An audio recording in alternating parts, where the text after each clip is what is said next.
ذرا ملاحظہ فرمائیے،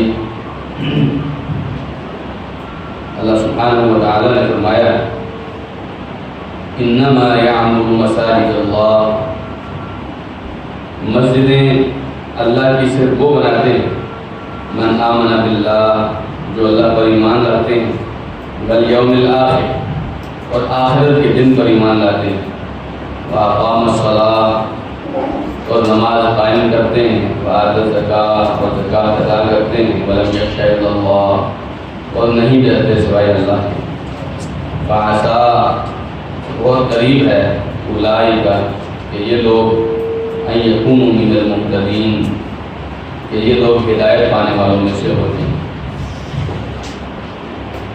اس لیے آیت میں ہم نے پڑھا تھا کہ مشرک لوگوں کو زیب نہیں دیتا کہ اپنے بارے میں کفر کی گواہی بھی دیں، شرک پر اڑے بھی رہیں، ڈٹے بھی رہیں، اور پھر اللہ کے گھروں کو بھی بناتے رہیں۔ یہ کام مشرک کا نہیں ہے۔ اب اس آیت میں اللہ سبحانہ و تعالیٰ نے پھر یہ ارشاد فرمایا کہ یہ مسجدیں آخر بنائیں گے کون، آباد کون کریں گے، ان مسجدوں کا حق رکھتا کون ہے، کون آدمی ان مسجدوں کی ذمہ داری سنبھال سکتا ہے، ان لوگوں کی نشانیاں بتائیں جو لوگ مسجدوں کے ساتھ منسلک ہوتے ہیں، جن کو اللہ قبول بھی کرتا ہے۔ ایک تو یہ ہے کہ میں مسجد کا چودھری بن جاؤں اور اللہ سبحانہ و تعالیٰ کو پسندیدہ ہوں۔ تو اللہ تعالیٰ نے ایسے لوگوں کا جو شرک کرتے ہیں، کفر کرتے ہیں، ان کا انکار کیا کہ ان لوگوں کا کام نہیں ہے یہ مسجدیں آباد کرنا۔ اچھا، اگر کن لوگوں کا کام ہے وہ اس آیت میں اللہ سبحانہ و تعالیٰ نے فرمایا انما یعمر مساجد اللہ، مسجدیں وہ آباد کرتے ہیں من آمن باللہ، جو اللہ پر ایمان رکھتے ہیں۔ دیکھیے، کسی کے گھر جانے کے لیے ضروری ہے کہ آپ اس کو تسلیم بھی کریں۔ اللہ سبحانہ و تعالیٰ کا گھر بھی آپ آباد کرنا چاہتے ہیں اور اللہ کی توحید کو نہیں مانتے، پھر آپ کا یہ عمل کو مناسب نہیں ہے۔ آپ کو کے لیے ضروری ہے کہ اللہ کو مانتے ہو، اسی لیے تو آپ اس کا گھر آباد کر پائیں گے، اسی لیے تو آپ اس کے گھر کو توجہ دے پائیں گے۔ جب آپ کا اللہ پر ایمان ہوگا، اللہ کے ساتھ محبت ہوگی، آپ بار بار مسجد میں آتے رہیں گے۔ جو کہ حدیث ہے نا، نبی کریم صلی اللہ علیہ وسلم نے فرمایا کہ اذا رأيتم الرجل يعتاد المساجد فاشهدوا له بالایمان، جس آدمی کو تم یہ دیکھو کہ مسجدیں اس کی عادت بن گئی ہے، مسجدوں میں اس کا آنا جانا لگا ہوا ہے، تو اس کے ایمان کی گواہی دو، کیونکہ مسجدیں کون آباد کرتا ہے؟ جو ایمان والا، من آمن باللہ، جو اللہ پر ایمان کرتا ہے، والیوم الآخر، اور آخرت کو بھی مانتا ہے۔ مسجدوں سے دنیاوی فائدے حاصل نہیں ہوتے، یہاں لگانا پڑتا ہے، کوئی آپ کی تجارت نہیں ہے کہ آپ کی جیب میں بھی پیسے آئیں گے۔ اس لیے ضروری ہے کہ آپ اللہ پر بھی ایمان رکھ رہے ہوں، جس کا گھر آباد کر رہے ہیں، اور جس مقصد کے لیے کر رہے ہیں کہ آخرت میں اللہ سبحانہ و تعالیٰ مجھے اس کا بدلہ دے گا، اس آخرت پر بھی ایمان رکھتے ہوں۔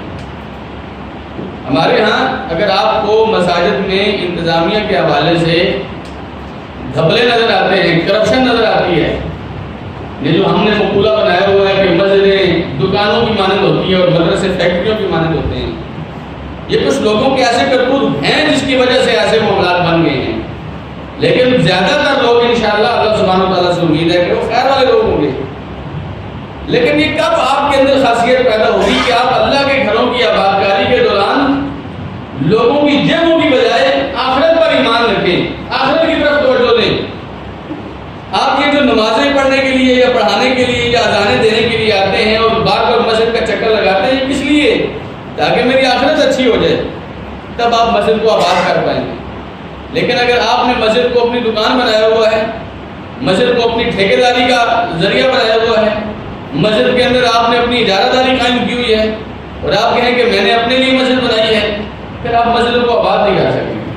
تو ضروری ہے کہ آپ اللہ پر ایمان رکھتے ہو جس کا گھر بنا رہے ہیں یا جس کو آباد کر رہے ہیں، اور اس آخرت پر ایمان رکھتے ہو جس مقصد کے لیے آپ مسجد کے اوپر کام کر رہے ہیں، مسجد کے بارے میں آپ تقویٰ کر رہے ہیں۔ تیسری بات، اقام الصلاۃ، وہ آدمی جو مسجدوں کو آباد کر رہا ہے وہ نماز بھی قائم کرنے والا ہو۔ اب مسجد میں اور آگے کیا کرنا ہے ہم؟ اگر آپ نے مسجد میں نماز ہی نہیں پڑھنی، مسجد بنا لی ہے لیکن نماز ہی نہیں پڑھ رہے، نماز کو قائم ہی نہیں کر رہے، نماز کو توجہ ہی نہیں دے رہے، تو پھر آپ کی مسجد بنانے کا کیا فائدہ؟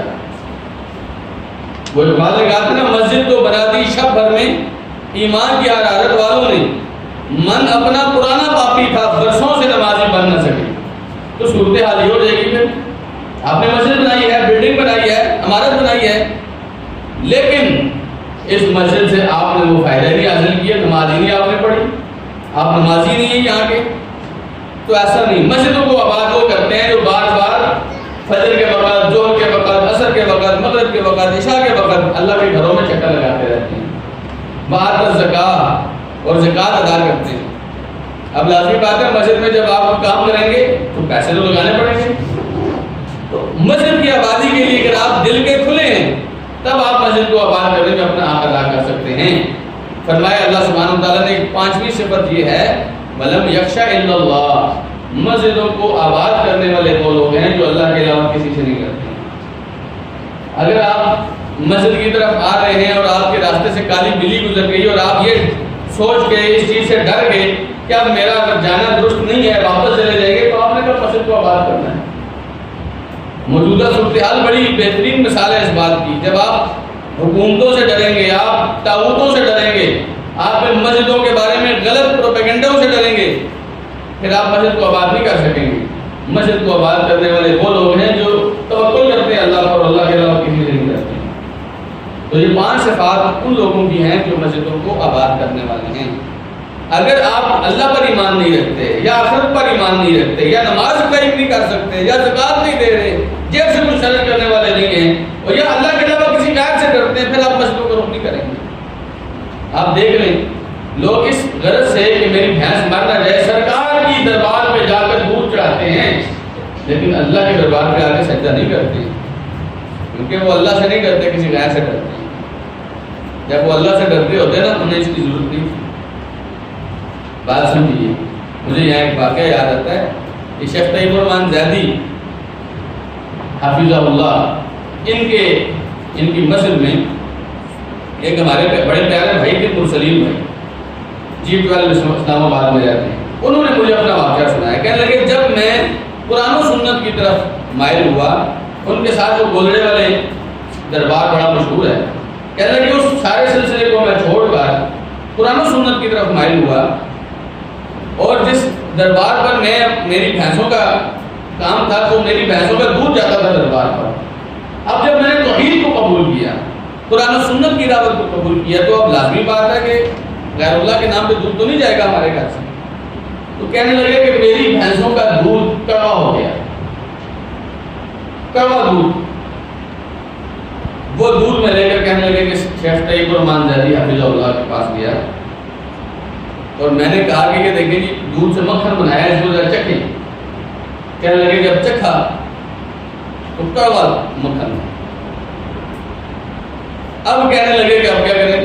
گھر میں امی جان جو ابھی تک توحید کو قبول نہیں کر رہی، وہ کہہ رہی ہیں کہ سرکار کے دربار پہ دودھ نہیں دیا، اس وجہ سے یہ حال ہو گیا۔ شیخ فرماتے ہیں میں گیا، ان کے گھر گیا، وہ جو خوراک دیتے تھے بھینسوں کو، تو میں نے وہاں پر اللہ کا کلام پڑھ کے اللہ سے دعا کی کہ اللہ اب تو یہ تیرا ہو گیا ہے، اب تو گھروں کا نہیں رہا۔ اب یہ جو لوگ اس کو تکلیف دے رہے ہیں، اس کی بھینسوں کے دودھ کے ساتھ انہوں نے یہ مسئلہ بنا دیا ہے، اس کو ان سے نجات دی۔ کہنے لگے اب جب انہوں نے دودھ دھویا اور اب جب اس کا مکھن بنایا تو بالکل میٹھا تھا۔ تو کیا خیال ہے کہ وہ پہلے دن ڈر جاتے ہیں غیر اللہ سے، یا ان کی چالوں سے، یا وہ جو جنتر منتر کرتے ہیں ان سے، تو کیا وہ دوبارہ اہل توحید کی مسجد میں آ سکتے تھے؟ تو ڈرنا یاد رکھیے صرف اللہ سے ہے، اللہ کے علاوہ کسی سے نہیں ڈرنا۔ فرمایا فَعَسَىٰ أُولَٰئِكَ أَن يَكُونُوا مِنَ الْمُهْتَدِينَ، پھر بہت قریب ہے کہ یہ لوگ ہدایت پانے والوں میں سے ہو جائیں۔ یعنی اب بھی انہیں ڈر لگ رہا ہے کہ پتہ نہیں اب بھی ہم کسی غلط راستے پر نہ چل جائیں، اس لیے مسلمان ہمیشہ یاد رکھے ڈرتا رہتا ہے، کہیں ایسے تو نہیں میں کسی غلطی پر چل دوں، کہیں ایسے تو نہیں میرے قدم ڈگمگا گئے ہیں۔ آپ اندازہ کیجیے نبی کریم صلی اللہ علیہ وسلم کے صحابی تھے حنظلہ رضی اللہ عنہ، ایک دفعہ دوڑتے ہوئے آ رہے ہیں، کہہ رہے ہیں نافق حنظلہ، نافق حنظلہ، حنظلہ منافق ہو گیا، حنظلہ منافق ہو گیا۔ ابو بکر صدیق رضی اللہ عنہ کو ملے، کہنے لگے حنظلہ تیرے بارے میں تو ہمیں اچھی امید ہے، تو منافق کب سے ہو گیا ہے؟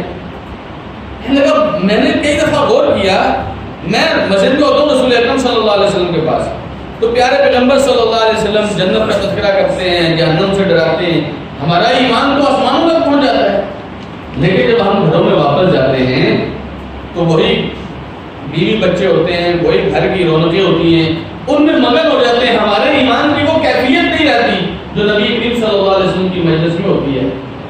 تو یہ جو دو رخ پن ہے، یہ جو دو الگ الگ کیفیتیں ہیں، مجھے لگتا ہے کہ یہ منافقت ہے۔ ابو بکر صدیق کہنے لگے حنظلہ یہ بات تو میرے ساتھ بھی ہوتی ہے، چلو اور رسول اکرم صلی اللہ علیہ وسلم کے پاس جا کر پوچھتے ہیں۔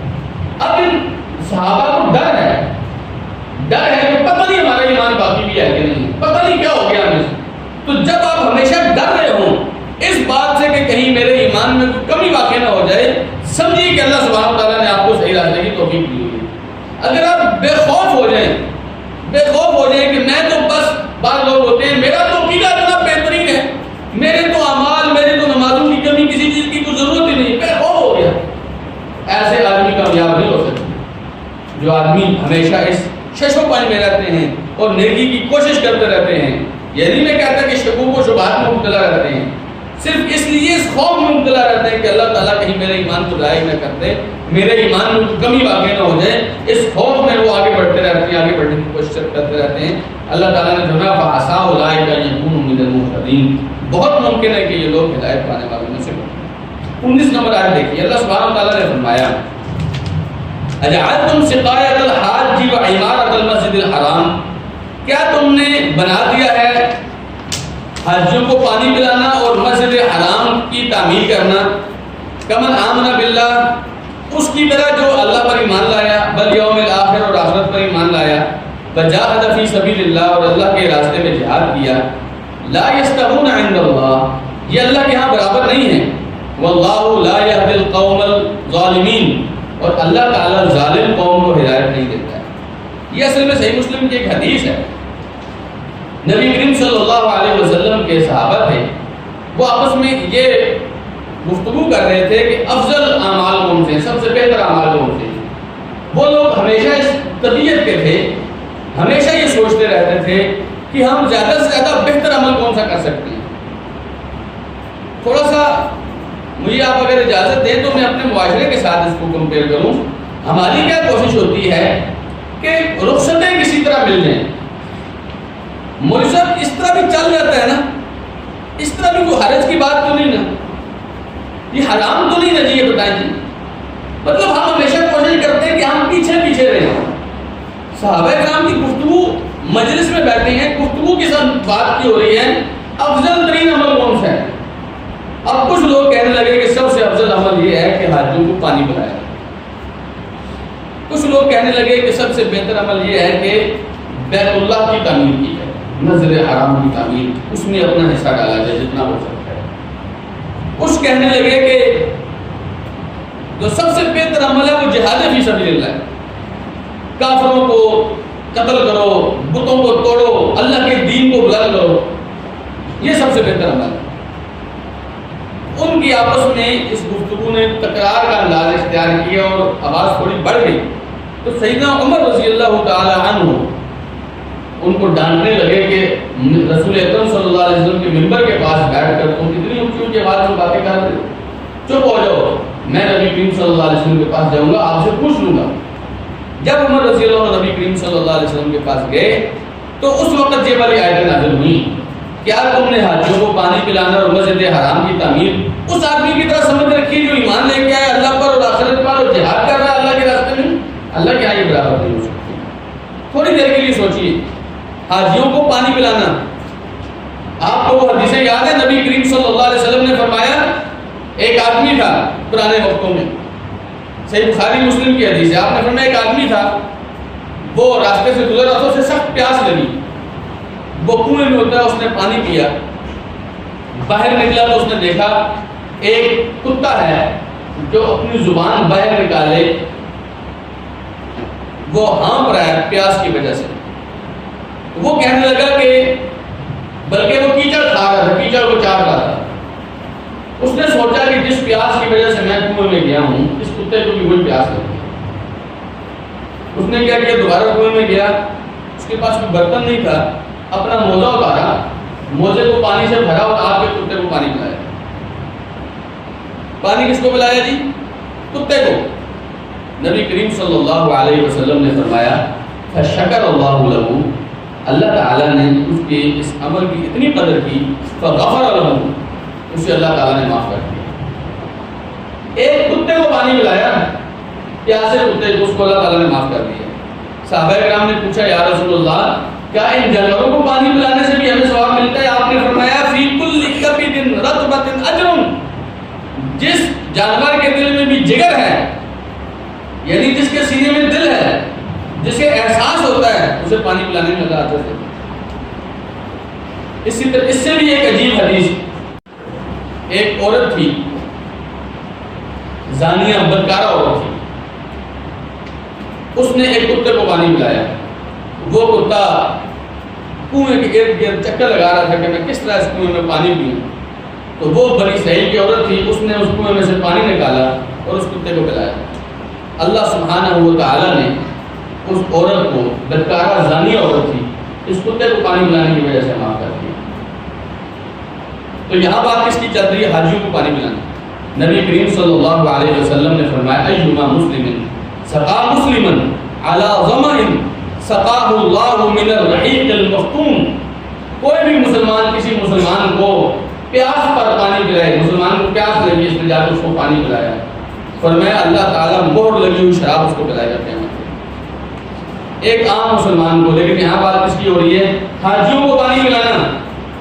آپ کو حدیث یاد ہے، نبی کریم صلی اللہ علیہ وسلم نے فرمایا پورے سال میں کیا ہوا کوئی بھی عمل ذی الحجہ کے دنوں میں کیے ہوئے عمل کے برابر نہیں ہو سکتا۔ پورے سال کا کیا ہوا کوئی بھی عمل ذی الحجہ کے کیے ہوئے دنوں کے برابر نہیں ہو سکتا۔ ذی الحجہ کے دنوں میں، حج کے دنوں میں ایک آدمی ہاتھ پیاسے حاجیوں کو پانی پلاتا ہے، اس کے اجر کی آپ بات کر سکتے ہیں، سوچ سکتے ہیں آپ کتنا اجر ہوگا اس کا۔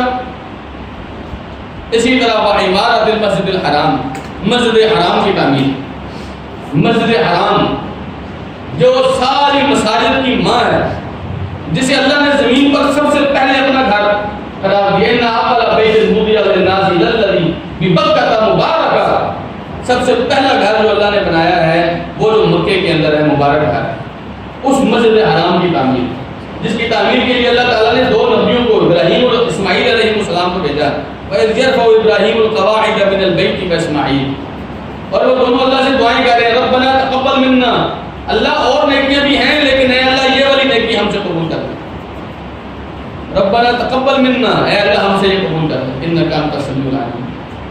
عام مسجدوں کے بارے میں رسول اکرم صلی اللہ علیہ وسلم نے فرمایا ہے من بنا للہ مسجدا ولو کمفحص قطعۃ بنى اللہ لہ بیتا فی الجنہ، جس آدمی نے اللہ کے لیے کوئی مسجد بنائی، چڑیا کے گھونسلے کے برابر بنائی، اللہ تعالیٰ اس کے بدلے اس کے لیے جنت میں گھر بناتا ہے، عام مسجد۔ اور یہاں بات کس کی ہو رہی ہے؟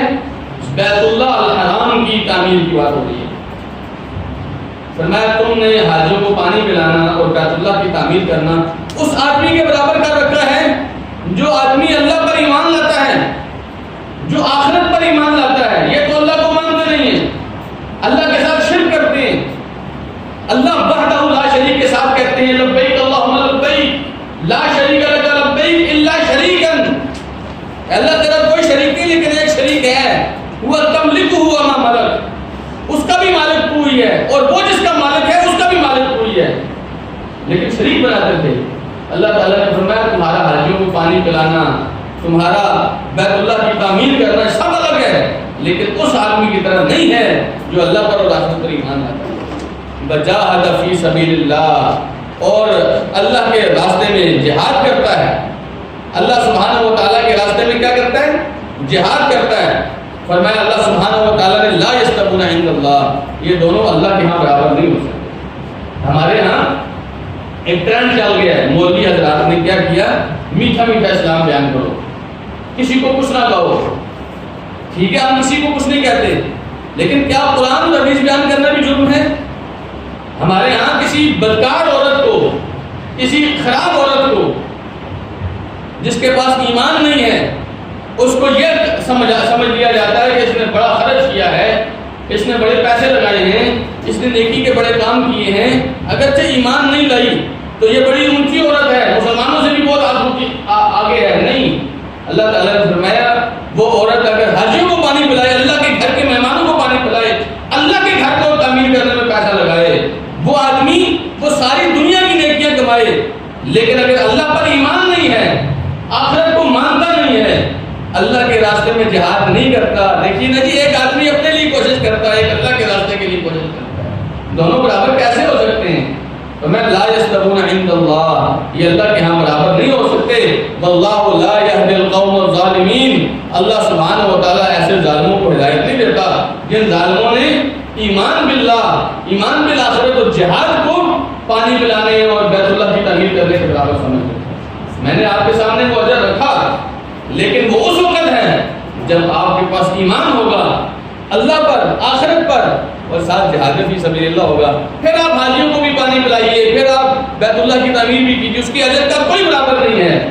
لیکن یہاں ایسی بات نہ کیجیے، ایک آدمی ایمان سے ہی خالی ہے، ایک آدمی توحید سے ہی خالی ہے، ایک آدمی رسول اللہ کی محبت سے ہی خالی ہے، اور وہ خرچ کر رہا ہے یا وہ نیکیاں کر رہا ہے، اس کی نیکیوں کی کوئی حیثیت نہیں ہے۔ نیکیاں تب ہیں جب اللہ کے اوپر ایمان ہے۔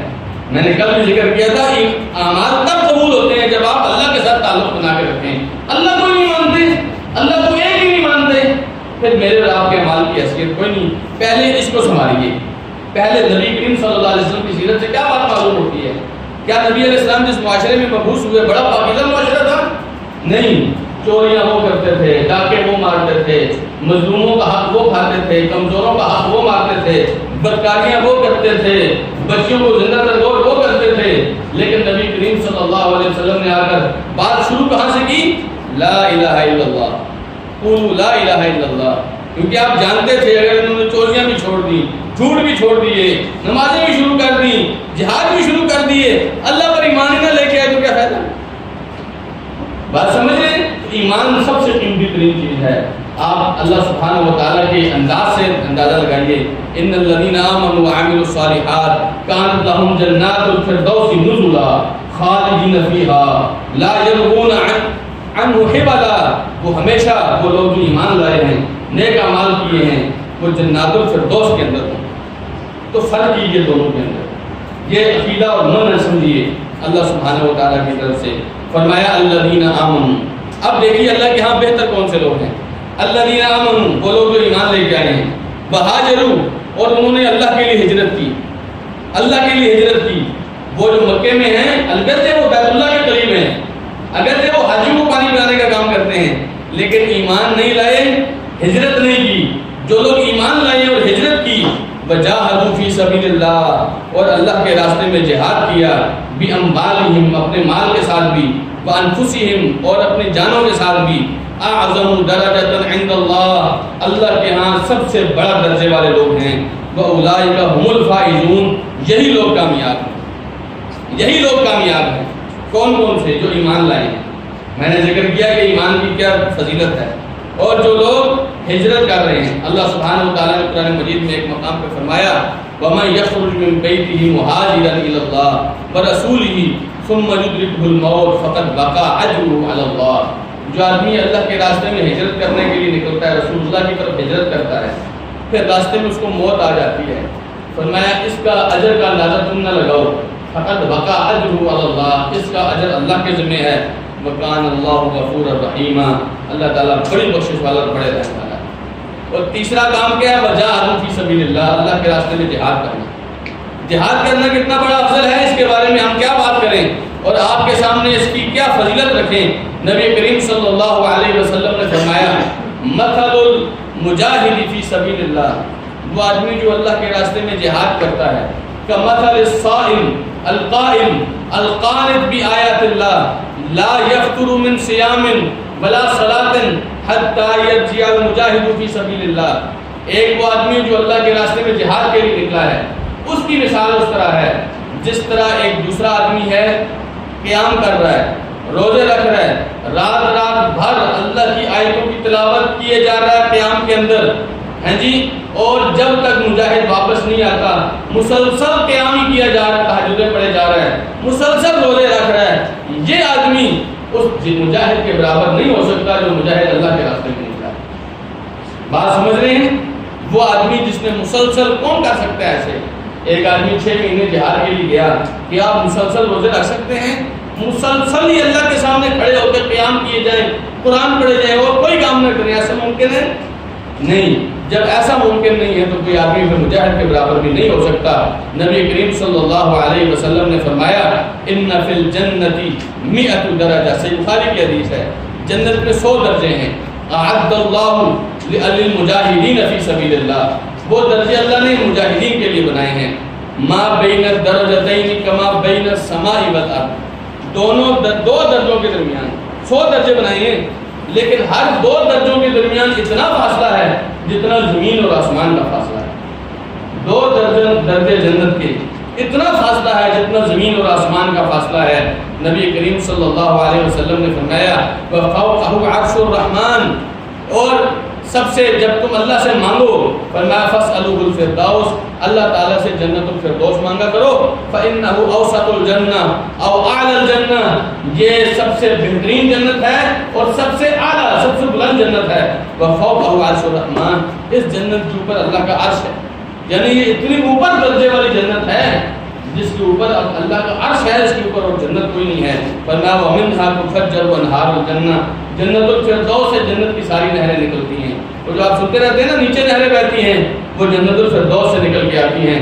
نبی کریم صلی اللہ علیہ وسلم نے فرمایا، صحیح بخاری اور صحیح مسلم کی حدیث ہے، اللہ کے رسول نے فرمایا تکفل اللہ لمن جاہد فی سبیلہ لا یخرجہ الا الجہاد فی سبیلہ۔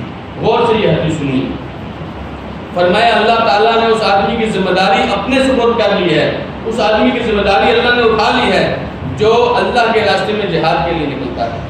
اسے کوئی اور مقصد نکالتا نہیں ہے گھر سے، صرف اللہ کے راستے میں جہاد ہوتا ہے۔ بتصدیق کلمات ہی، اور اللہ نے جو قرآن میں ارشاد فرمایا ہے جہاد کا حکم، اس جہاد کے حکم کی تصدیق کے لیے نکلتا ہے۔ بِأَن يُدْخِلَهُ الْجَنَّةَ، اللہ تعالیٰ نے ذمہ لے لیا ہے کہ اللہ اس کو جنت میں ضرور داخل کرے۔ فرمایا رسول اکرم صلی اللہ علیہ وسلم نے او یرجعه الى مسکنه الذي خرج منه، یا اللہ تعالیٰ اسے واپس گھر لے کے آئے گا جہاں سے یہ نکلا تھا، مع ما نال من اجر او غنیمت، اور ساتھ ساتھ وہ اجر بھی لے کے آئے گا اور غنیمت بھی لے کے آئے گا۔ یعنی اگر آپ جہاد پہ گئے ہیں واپس نہیں آئے، یہ اللہ کا ذمہ ہے، اللہ آپ کو جنت میں داخل کرے گا۔ اور اگر آپ واپس آ گئے ہیں تو اجر بھی لے کے آئیں گے اور غنیمت بھی لے کے آئیں گے۔ والذی نفس محمد بیدی، فرمایا اس ذات کی قسم جس کے ہاتھ میں محمد کی جان ہے، ما من کلم یکلم فی سبیل اللہ، کوئی زخم ایسا نہیں ہے جو اللہ کے راستے میں اس کو لگے، الا جاء یوم القیامت کہیئتہ حین کلم، مگر وہ زخم قیامت کے دن اسی طرح آئے گا جس طرح اس وقت تھا جب اس کو زخم لگا تھا، یعنی بالکل تر و تازہ ہوگا۔ لونہ لون دم، اس کا رنگ خون کے رنگ کی طرح ہوگا زخم کا۔ وَرِيحُهُ مِسْكٌ، لیکن اس کی خوشبو کستوری کی طرح ہوگی۔ وَالَّذِي نَفْسُ مُحَمَّدٍ بِيَدِهِ، اس ذات کی قسم جس کے ہاتھ میں محمد کی جان ہے صلی اللہ علیہ وسلم۔ آپ نے فرمایا لولا ان یشق علی المسلمین ما قعدت خلاف سریۃ، اگر مجھے مسلمانوں پر مشقت نہ نظر آتی تو میں کسی بھی لڑائی میں جو میں لوگوں کو بھیجتا ہوں خود پیچھے نہ رہتا۔ فرمایا تغزو فی سبیل اللہ ابدا، کبھی پیچھے نہ رہتا جو اللہ کے راستے میں جہاد کرتے ہیں۔ ولکن لا اجد ساعۃ فاحملهم ولا یجدون ساعۃ، لیکن میں کیا کروں، میرے پاس بھی اتنی گنجائش نہیں ہے کہ میں ان کو سواریاں دوں، ان کے پاس بھی اتنی گنجائش نہیں کہ سواریوں کا بندوبست کریں۔ وَيَشُقُّ عَلَيْكُمْ مَن يَتَخَلَّفُ عَنِّي، لیکن جب میں نکلوں تو یہ غریب لوگ ان کے اوپر مشقت ہوتی ہے، ان کو تکلیف ہوتی ہے کہ رسول اللہ تو جا رہے ہیں لیکن ہم پیچھے بیٹھے ہوئے ہیں۔ آپ ایمان کا، محبتوں کا اندازہ لگائیے۔ نبی کریم صلی اللہ علیہ وسلم لوگوں کے دلوں کے حال اور اس دل کو پہنچنے والی تکلیف کو بھی خیال کیا کرتے تھے۔ آپ نے فرمایا اگر میں جہاد کے لیے نکل جاؤں اور میں ان کو کوئی سواری نہ دے سکوں اور ان کے پاس خود بھی سواری نہیں ہے تو انہیں تکلیف ہوتی ہے کہ ہم رسول اللہ تو نکل گئے ہیں، ہم پیچھے بیٹھ گئے ہیں۔ فرمایا والذی نفس محمد بیدی، اس ذات کی قسم جس کے ہاتھ میں محمد کی جان ہے صلی اللہ علیہ وسلم، لوددت انی اغزو فی سبیل اللہ، میرا دل کرتا ہے میں اللہ کے راستے میں جہاد کروں، فاقتل، وہاں قتل ہو جاؤں، ثم اغزو فاقتل، پھر اللہ مجھے زندگی دے میں پھر جہاد کروں، پھر قتل ہو جاؤں، ثم اغزو فاقتل، پھر اللہ مجھے زندگی دے، میں پھر اللہ کے راستے میں جہاد کروں، میں پھر اللہ کے راستے میں قتل ہوں۔ نبی کریم صلی اللہ علیہ وسلم نے اللہ کی قسمیں کھا کھا کر فرمایا جہاد کی فضیلت یہ ہے۔ اللہ کے رسول قسم نہ بھی کھاتے تو کیا ہم ایمان نہیں لانے والے تھے؟ کیا ہمیں رسول اکرم صلی اللہ علیہ وسلم پر یقین نہیں تھا؟ لیکن جہاد کی فضیلت اتنی زیادہ ہے کہ عام ذہن اس کو قبول ہی نہیں کر پاتا کہ اتنی بڑی فضیلت، لیکن رسول اکرم صلی اللہ علیہ وسلم نے قسمیں کھا کھا کر فرمایا اس اللہ کی قسم جس کے ہاتھ میں میری جان ہے، جہاد کی فضیلتیں یہ۔ تو پھر اگر کوئی آدمی اس جہاد کو کہے کہ جی آپ جہاد کر رہے ہیں، ہم تو ادھر حاجیوں کی خدمت کر رہے ہیں، ارے بھائی تیری حاجیوں کی خدمت اپنی جگہ، تیری مسجد حرام کی تعمیر اپنی جگہ، تو اس مجاہد کی طرح نہیں ہے جو اللہ کے راستے میں اپنے گھر سے نکلا ہے۔ اللہ تعالیٰ نے کو کیا دیتا ہے؟ آخری آیت میں سورہ توبہ کی آیت نمبر 21 میں فرمایا یبشرہم ربہم، ان کا رب انہیں خوشخبریاں دیتا ہے۔ مجاہدین کو اللہ تعالیٰ خوشخبریاں دیتا ہے۔ کس چیز کی خوشخبریاں؟ برحمت منہ، اپنی طرف سے رحمت کی خوشخبریاں، ورضوان، اور اللہ کی طرف سے رضوان کی خوشخبریاں، وجنات، اور جنتوں کی خوشخبریاں، لہم فیہا نعیم مقیم، وہاں ان کے لیے ہمیشہ کی نعمتیں ہوں گی۔ آیت نمبر 22 میں فرمایا خالدین فیہا، ہمیشہ وہاں رہیں گے، ابداً، ہمیشہ ہمیشہ رہیں گے۔ ان اللہ عندہ اجر عظیم، یقین مانو اللہ کے وہاں بڑا اجر ہے، بہت عظمت والا اجر ہے، بہت بڑا اجر ہے اللہ کے۔ یہ کن کے لیے؟ وہ جو اللہ کے راستے میں گھروں سے نکل کے گئے، وہ جو اللہ کے راستے میں زخم پہلے کو خوشخبریاں دے رہے ہیں رحمت کی۔ آپ جانتے ہیں یہ رحمت کیا ہوتی ہے؟ ایک چھوٹی سی حدیث سنیے، نبی کریم صلی اللہ علیہ وسلم نے فرمایا لن يدخل احدا عمله الجنہ، تم میں سے کسی کو اس کا عمل جنت میں داخل نہیں کرا سکے گا۔ آپ نے بڑے اعمال کیے، نمازیں پڑھی، زکاتیں دیں، بڑا قربانیاں دی دین کے لیے، بڑا مال لگایا، لیکن فرمایا کسی کو اس کا عمل جنت میں داخل نہیں کرا سکتا۔ کوئی آدمی یہ نہ سوچے کہ میں نے اتنے عمل کیے تو میرے اعمال مجھے جنت لے جائیں گے، نہیں ہو سکتا۔ صحابہ کرام حیران ہو گئے، صحابہ کرام نے سوچا ہوگا شاید ہمارے عمل اتنے تھوڑے سے ہیں اس وجہ سے، پوچھنے لگے بلا انت یا رسول اللہ، اے اللہ کے رسول آپ کا عمل بھی آپ کو جنت میں داخل نہیں کرا سکتا؟ یعنی اگر صرف آپ کا عمل ہو تو کیا آپ کا عمل اتنا زیادہ عمل؟ صحابہ کے سامنے تھی وہ ساری باتیں، جب رسول اکرم صلی اللہ علیہ وسلم قیام اللیل کے اندر اپنے پاؤں کو سجا لیتے تھے، جب نبی علیہ السلام اللہ کے سامنے اتنا روتے تھے کہ آپ کے دل سے ہڈیاں کے اگلنے کی آواز آتی تھی، صحابہ کے سامنے تھی یہ ساری باتیں۔ لیکن اب صحابہ کرام پوچھ کر رہے ہیں اے اللہ کے رسول ہمارے عمل تو چلو تھوڑے سے ہی ہو گئے، آپ کے اعمال بھی آپ کو جنت میں پہنچا نہیں سکتے۔ آپ نے فرمایا ولا انا، مجھے بھی صرف میرے اعمال جنت میں پہنچا دے ایسے نہیں ہو سکتا۔ ہاں الا ان یتغمدنی اللہ برحمت منہ، ایک صورت ہے میرے جنت جانے کی بھی، اگر اللہ تعالیٰ مجھے اپنی رحمت کے اندر ڈھانپ لے، اگر اللہ تعالیٰ مجھے اپنی رحمت کے اندر ڈھانپ لے تب تو جنت میں جانا ممکن ہو سکتا ہے، لیکن اگر میں کہوں کہ میرے اعمال مجھے اکیلے جنت لے جائیں گے ایسا ممکن نہیں ہے، ایسا ممکن نہیں ہے۔ تو یہ رحمت کن کے لیے ہے؟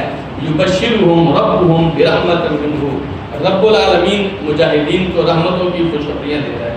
اور کس چیز کی خوشخبری؟ برضوان، اللہ کی طرف سے رضوان کی خوشخبری۔ یہ رضوان رضامندی، اللہ تم سے راضی ہو گیا، اور یقین مانے اللہ تعالیٰ نے قرآن مجید میں ایک جگہ فرمایا ورضوان من اللہ اکبر، اللہ کی رضامندی دنیا کی سب سے بڑی چیز، دنیا کی سب سے بڑی چیز یہ ہے کہ اللہ آپ سے راضی ہو گیا۔ اس لیے جن صحابہ کرام کے بارے میں فرما دیا نا رضی اللہ عنہم ورضوا عنہ، ان صحابہ جیسا آدمی اب قیامت میں دوبارہ پیدا نہیں ہو سکتا۔ کیوں؟ اللہ ان سے راضی ہو گیا۔ بات نہیں سمجھ آئی؟ میں نے کہا دنیا کی سب سے بڑی چیز ہے، لیکن نہیں، آخرت کی سب سے بڑی چیز بھی اللہ کی رضوان ہے۔ آخرت کے اندر بھی آدمی کو جو سب سے قیمتی چیز ملے گی وہ اللہ کی رضوان ہے۔ نبی کریم صلی اللہ علیہ وسلم نے فرمایا ان اللہ تبارک و تعالی یقول لأہل الجنہ، اللہ تبارک و تعالی اہل جنت سے فرمائے گا یا اہل الجنہ، اے جنت والو، جنت والے کہیں گے لبیک ربنا و سعدیک، اے ہمارے رب ہم حاضر ہیں، سعادتیں سب تیرے لیے ہیں۔ اللہ تعالیٰ فرمائے گا حل رضیتم، اور تم خوش ہو گئے ہو، تم راضی ہو گئے ہو؟ جنت والے کہیں گے وما لنا الا نرضى، ہمیں کیا ہو گیا ہے، ہم راضی کیوں نہیں ہوں گے؟ وقد اعطیتنا ما لم تعطی احدا من خلقک، اللہ تم نے ہمیں اتنا کچھ دے دیا ہے جو تم نے اپنی مخلوق میں کسی کو نہیں دیا، اتنی نعمتیں تم نے ہمیں دے دی ہیں، اپنی مخلوق میں تم نے اتنی نعمتیں کسی کو نہیں دی، پھر ہم تجھ سے راضی کیوں نہیں ہوں گے؟ اللہ فرمائے گا انا اعطیکم افضل من ذلک، میں تمہیں ان سب سے بھی بہتر چیز دوں گا، ان سب چیزوں سے جتنی جنت کے اندر تم نے نعمتیں دیکھی ہیں سب سے بڑی چیز میں اب تمہیں دوں گا۔ تو وہ کہیں گے یا رب وَأَيُّ شَيْءٍ أَفْضَلَ مِنْ ذَلِكَ، اے رب اس سے زیادہ بہتر اور افضل اور کیا ہو سکتا ہے؟ دیکھیے جی، جسے جنت مل گئی ہے اس کے نزدیک جنت سے اچھا اور کیا ہو سکتا ہے؟ اللہ سبحانہ و تعالیٰ فرمائے گا اُحِلُّ عَلَيْكُمْ رِضْوَانِي، آج میری رضامندی، میری رضوان تمہارے اوپر واجب ہو گئی ہے، فَلَا أَسْخَطُ عَلَيْكُمْ بَعْدَهُ أَبَدًا، آج کے بعد میں تم سے کبھی خفا نہیں ہوں گا۔ جنت میں جانے کے بعد آپ کو جنت میں سب کچھ مل گیا، پھر بھی اللہ فرمائے گا اس سے بھی بہتر ہے کچھ ہے میرے پاس، اور وہ کیا ہے؟ اللہ کی رضوان۔ اور یہ کس کو مل رہی ہے؟ یبشرہم ربہم برحمت منہ ورضوان، اللہ کی طرف سے رحمتیں بھی مل رہی ہیں، اللہ کی طرف سے رضوان بھی مل رہا ہے، وہ جنات۔ اور پھر تیسری چیز فرمایا دنیا میں خوشخبری ہے مجاہد کے لیے، جنتیں ہیں، لہم فیہا نعیم مقیم، وہاں ان کے لیے ہمیشہ کی نعمتیں ہوں گی، اور کب تک نعمتیں؟ خالدین فیہا ابدا، ہمیشہ ادھر رہیں گے جنت کے اندر، ہمیشہ رہیں گے۔ اب تھوڑی دیر کے لیے اندازہ لگائیے میرے بھائیوں، اس کم ظرف آدمی کی سوچ پر جو اس دنیا کو سب کچھ سمجھتا ہے، اس دنیا کے لیے سب کچھ کر رہا ہے، لیکن اس سے صرف اتنا پوچھئے کیا تو ہمیشہ اس دنیا میں رہے گا؟ کوئی آدمی آپ کو یہ گارنٹی نہیں دے سکتا کہ ہمیشہ اس دنیا میں رہے گا۔ کل من علیہا فان، اللہ نے اس زمین پر جو کچھ بنایا ہے سب فنا ہوگا، سب فنا ہوگا، لیکن جب آپ جنت میں جائیں گے، اور اللہ تعالیٰ مجھے اور آپ کو جنت میں لے کے جائے اور اسی طرح کسی مجلس میں اکٹھا کرے، وہاں کی جنت کبھی ختم نہیں ہوگی۔ نبی کریم صلی اللہ علیہ وسلم نے فرمایا جب جنتی جنت میں چلے جائیں گے، جہنمی جہنم میں چلے جائیں گے، تو وہاں موت لائی جائے گی ایک دمبے کی شکل میں، ایک دمبے کی شکل میں موت آئے گی، اور فرشتہ اعلان کرے گا اے جنت والو تم اس کو پہچانتے ہو؟ اور پھر جہنم والوں سے پوچھے گا اے جہنم والے اس کو پہچانتے ہو؟ جنت والے بھی کہیں گے ہم پہچانتے ہیں یہ موت ہے، جہنم والے بھی کہیں گے ہم پہچانتے ہیں یہ موت ہے، اور اس موت کو ان جہنم اور جنت والوں کے سامنے ذبح کر دیا جائے گا، اس کے بعد کسی کو موت نہیں آئے گی۔ جو جہنم میں ہے پھر ہمیشہ جہنم میں رہے گا، جو جنت میں ہے پھر ہمیشہ جنت میں رہے گا، اور یہ وہ ہمیشہ کی زندگی ہے جس کے لیے آج ہمیں تیاری کرنے کا موقع ہے، اور بڑی آسانی سے حاصل کرنے کا طریقہ کیا ہے؟ اللہ کے راستے میں جہاد کیجیے، مال لگتا ہے مال لگائیے، جان لگتی ہے جان لگائیے، یقین جانیے اس سے بڑا اور کچھ نہیں ہے، فرمایا اللہ تعالیٰ کے ہاں اجر عظیم ہے تمہارے لیے، اور اس کی وجہ، اس کا اجر عظیم کے حصول کا طریقہ بتا دیا ہے۔ جو لوگ ایمان لاتے ہیں، جو لوگ ہجرت کرتے ہیں، جو لوگ جہاد کرتے ہیں۔ اور یہاں تھوڑی دیر کے لیے سوچئے، زندگی میں کبھی کبھی ایسے موڑ آتے ہیں میری اور آپ کی زندگی میں، جب مجھے اور آپ کو یہ موقع ملتا ہے ہم اللہ کے دین کے لیے کچھ قربانی دیں، اللہ کے دین کے لیے کچھ قربانی دیں۔ یہ ہمیشہ نہیں ہوتا، کبھی کبھی ایسے موڑ آتے ہیں، کبھی کبھی زندگی میں ایسا موقع ملتا ہے جب میں کچھ قربان کروں، کبھی اپنی اولاد کو قربان کرنے کا موقع آتا ہے، اور آپ تھوڑی دیر کے لیے اولاد کے طور پر ابراہیم علیہ السلام کو واقعہ ذہن میں رکھیے۔ اللہ تعالیٰ نے فرمایا وَإِذِ ابْتَلَىٰ رَبُّكَ إِبْرَاهِيمَ بِكَلِمَاتٍ، جب تیرے رب نے ابراہیم علیہ السلام کو کچھ کلمات کے ذریعے آزمایا، فَأَتَمَّهُنَّ، ابراہیم علیہ السلام نے اللہ کی ساری آزمائشوں کو پورا کر دیا۔ کبھی کبھی اللہ مجھے اور آپ کو بھی آزماتا ہے، اولاد کی وجہ سے، مال لگانے کی وجہ سے، کبھی کبھی جان مانگ لیتے ہیں اللہ تعالیٰ، کبھی پیچھے نہ ہٹیں۔ اگر آپ مومن ہیں، اگر آپ مومن ہیں تو اللہ تعالیٰ نے آپ سے آپ کی اولاد بھی، آپ کی جان بھی، آپ کا مال بھی خریدا ہوا۔ ان اللہ اشتری من المؤمنین انفسهم، اللہ تعالیٰ نے ان اہل ایمان سے جان خریدی ہوئی ہے، واموالہم، یہ مال بھی اللہ نے ان سے لے لیا ہے، بان لہم الجنہ، بدلے میں اللہ دے گا، اللہ ان کو جنت دے گا۔ یقین جانیے آپ کو اس خوشی کا اندازہ نہیں ہو سکتا جو خوشی اس مجاہد کو ہوگی جس کے زخم سے خون رستا ہوگا اور مالک کے دربار میں حاضر ہو کر کہے گا اللہ یہ زخم تیرے راستے میں آئے، یہ زخم تیرے راستے میں، یہ تکلیفیں تیرے راستے میں آئی ہیں۔ ایک دن نبی کریم صلی اللہ علیہ وسلم کی انگلی مبارک پر چوٹ آ گئی، خون بہنے لگے۔ آپ نے اس انگلی کو پکڑ کے فرمایا ہل انت الا اصبع دمیتی، اور تو ہے کیا، ایک انگلی ہے، تیرا خون نکلا ہے۔ تسلی کیسے دے رہے اپنے آپ کو، اپنی انگلی کو؟ وفی سبیل اللہ ما لقیتی، اور تجھے جو کچھ ہوا اللہ کے راستے میں ہوا ہے۔ یہ شیطان کے راستے میں تجھے چوٹ نہیں پہنچی، یہ روپے پیسے کے راستے میں تو تجھے چوٹ نہیں پہنچی، تیرے اندر سے خون اگر نکلا ہے تو اللہ کے راستے میں نکلا ہے۔ ایسی انگلیوں کو قربان کیجیے، ایسے مالوں کو قربان کیجیے، اور اللہ ہر دفعہ یہ موقع نہیں لاتا، کبھی کبھی زندگی میں آتا ہے۔ اگر آپ کی زندگی میں آ جائے کہ مال لگا دو، جان لگا دو، لگا دے میرے بھائی، اللہ آپ کو اتنا کچھ دے گا کہ آپ کو راضی کر دے گا۔ وَلَسَوْفَ يُعْطِيكَ رَبُّكَ فَتَرْضَىٰ، تیرا رب تجھے اتنا کچھ دے گا تو خوش ہو جائے گا، اور مالک آپ کو خفا نہیں کرے گا۔ مالک ایسا نہیں ہے، ہم جیسا نہیں ہے، ہم احسان لے لے کے اللہ کے بھول گئے ہیں۔ مالک لوگوں کی قدردانی کرتا ہے، اس کے ناموں میں سے ایک نام ہے الشکور، بڑی قدردانی کرتا ہے، شکر گزاری کرتا ہے۔ اگر آپ اس کے دین کے لیے کچھ نہ کچھ لگائیں گے وہ بہت کچھ آپ کو دے گا۔ آپ اپنی بساط کے مطابق، اپنی استطاعت کے مطابق لگائیں گے، مالک اپنے خزانوں کے مطابق آپ کو دے گا۔ تو کبھی پیچھے ہٹنے کی کوشش مت کیجیے۔ اب آئیے ایک اہم بات کی طرف، قرآن مجید میں جو اصول بتائے گئے ہیں، میں آج صرف آیت پڑھ کے اس کا ترجمہ کر کے چھوڑ دیتا ہوں، انشاءاللہ اللہ نے توفیق دی تو کل ہم اس کو مزید پڑھیں گے۔ فرمایا اللہ سبحانہ و تعالیٰ نے یا ایھا الذین آمنوا، اے اہل ایمان، لا تتخذوا آباءکم، اپنے والدین کو نہ بناؤ، واخوانکم، اور اپنے بھائیوں کو، اولیاء دوست، اپنے والدین کو، آباء و اجداد کو اور اپنے بھائیوں کو دوست مت بناؤ۔ اذ استحبوا الکفر علی الایمان، اگر وہ ایمان پر کفر کو ترجیح دیں، اگر وہ ایمان پر کفر کو ترجیح دیں۔ ومن یتولہم منکم، تم میں سے جو ان کا دوست بنے گا، فاولئک ھم الظالمون، تو وہ ظالم لوگ۔ انشاءاللہ اس آیت کی اور اس سے اگلی آیت کی تفسیر اللہ نے توفیق دی تو کل ہوگی، اور بڑی گہرائیاں ہیں ان آیات کے اندر، اللہ تعالیٰ ہمیں توفیق دے، ان کو سمجھیں، اور مالک ہم سے جو مطالبہ کرتا ہے اس کو پورا کرنے کی کوشش کیجیے۔ یقین جانیے مالک ہم سے جو لے گا وہ بہت تھوڑا ہے، لیکن مالک سے ہم جو لیں گے جنت کی صورت میں وہ بہت عظیم اور گراں قدر ہے۔ اللہ سبحانہ وتعالیٰ مجھے آپ کو سوچنے، سمجھنے اور اس دین کے لیے کچھ نہ کچھ قربان کرنے کی توفیق عطا فرمائے۔ جزاکم اللہ خیرا، وآخر دعوانا ان الحمد للہ رب العالمین۔ بارک اللہ۔